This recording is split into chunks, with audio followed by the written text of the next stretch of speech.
good night, buenos noches, annyeonghaseyo. Uh, that's good night in English, annyeonghaseyo for Korean, and buenos noches for Espanol. I have to learn different language because the page is now starting to be diversified into Spanish, Korea, Jamaica, all that.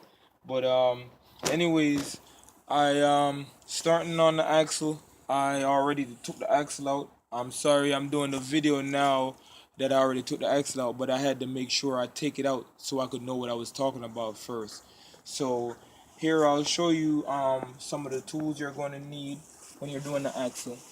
So 17 just to put on the end of the 15 to get the bolts that go in here, that bolts the axle into here. So it sits inside there like that. Okay. You're gonna need a 36 to fit on the end. So a 36 socket with a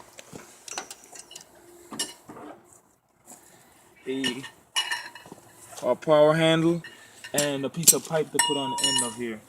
Also, you're going to need a 19 millimeter to disconnect the tie rod the tie rod or the ball joint out here, and that's it. So you take this off from here. You take the 6 bolts out, and what I did was I just turned the wheel to and take the axle came out, just pushed it out the back. And also you gonna need probably I have a 7/8 just to take the wheel off. So some of the stuff I did while I had the axle off was I painted out. I know it's white and it's not the ideal color. I did, when I first bought the truck, painted out, sanded it down, rubbed it down with a wire brush and painted it black. But this is the paint I had, and I wasn't buying any new one because I'm cheap.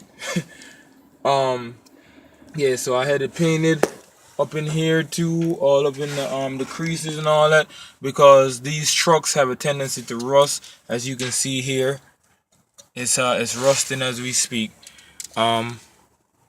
Yeah, as we speak. So but this is easily replaceable. This is the shock here, so I can easily replace that. The main thing I want to do is keep the subframe in good working condition. I also changed out all the brake lines since I've had the truck. I've put a new exhaust manifold on this side because it was cracked, a new alternator, and belt to keep it nice and tight. And my cousin had it, and the clutch master cylinder went out on him, and he changed that. But besides that, I mean, the truck hasn't really given me any problems. I had it sitting for a while, and the ignition module went bad on it because it was sitting for so long. It got corroded. But I mean, hey, had it. Have never given me any problems, and I mean, I think I only washed the truck like twice since I had it, and I've had it for like 5 years now. Oh, don't drop. Okay, so some of the small details I want to emphasize when doing this. So I had an impact gun. Um, it was a piece of crap because I was cheap. I bought the cheap one, and it's not working anymore. So when I'm taking this off here, and I'll try to get this in here like this. I had to use a wrench. So what I suggest you doing is when you're taking this off, you break the nut free and make sure you can take it all the way off first. Then you can put it back on, just snug it a little bit. I hit it with an axe right here because I don't have a sledgehammer, so I hit it with an axe. I cut the wheel up to the left, hit it with an axe right here, and then when it became dislocated, I could just turn it with my hand. The reason why I'm telling you to make sure is sometimes when you don't make sure the nut can screw off with your hand and you dislocate it and then you try to spin it, the whole thing inside here starts to spin, and if you don't have an impact gun, you're kind of out of luck because now the bolt is stuck on there. So yeah, that's just a key thing to emphasize. And also, thanks, when you're taking when you're taking the center bolt off, come around here. On this side here. When you're breaking the center bolt loose, before, when you starting to take the axle out, you take the center cap off with the wheels still attached and break it loose before you raise it up. If you don't have an impact gun, break it loose before you take the tire off. It makes life a lot easier.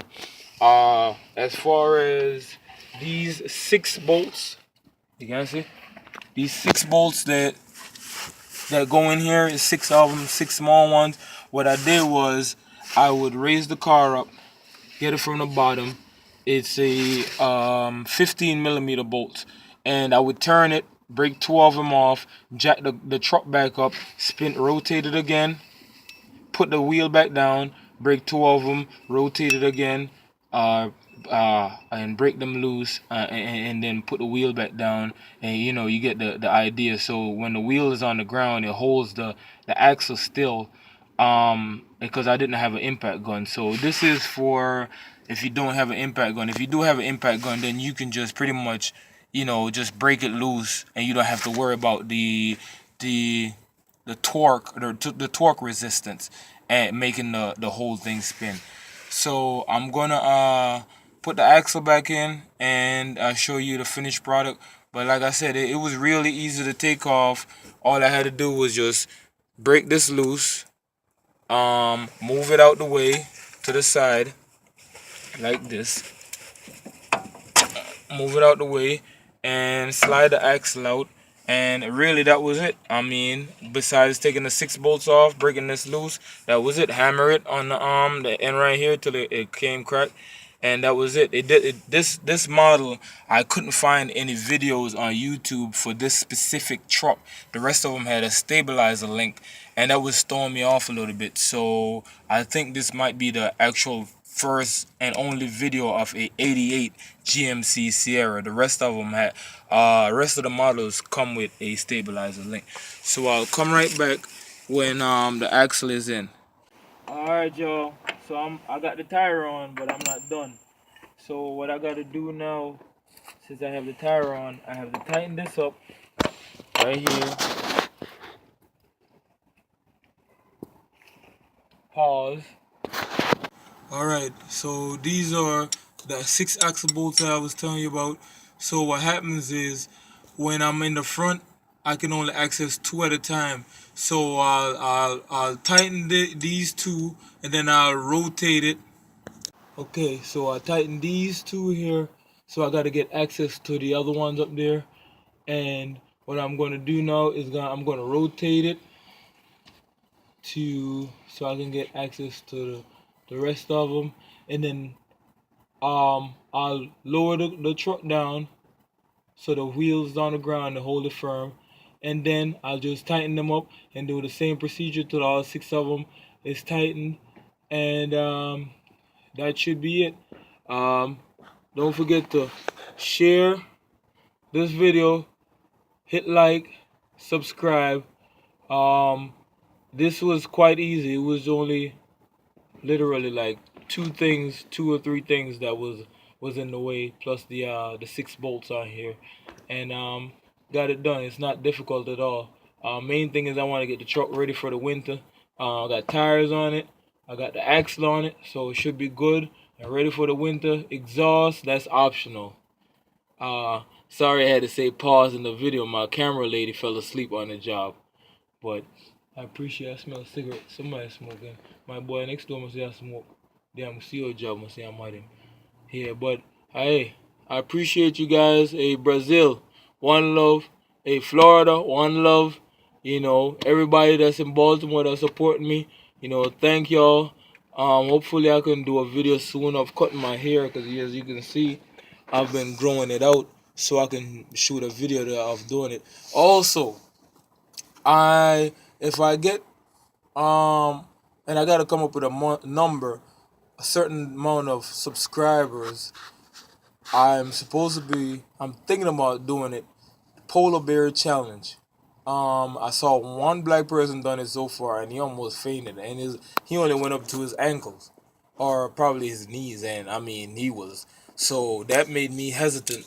But I've been wanting to do the polar bear plunge since I was 21. 31 now, so it's been years. I've been real iffy about it, but I'll make it a challenge. Seems we doing all kind of challenge and all that.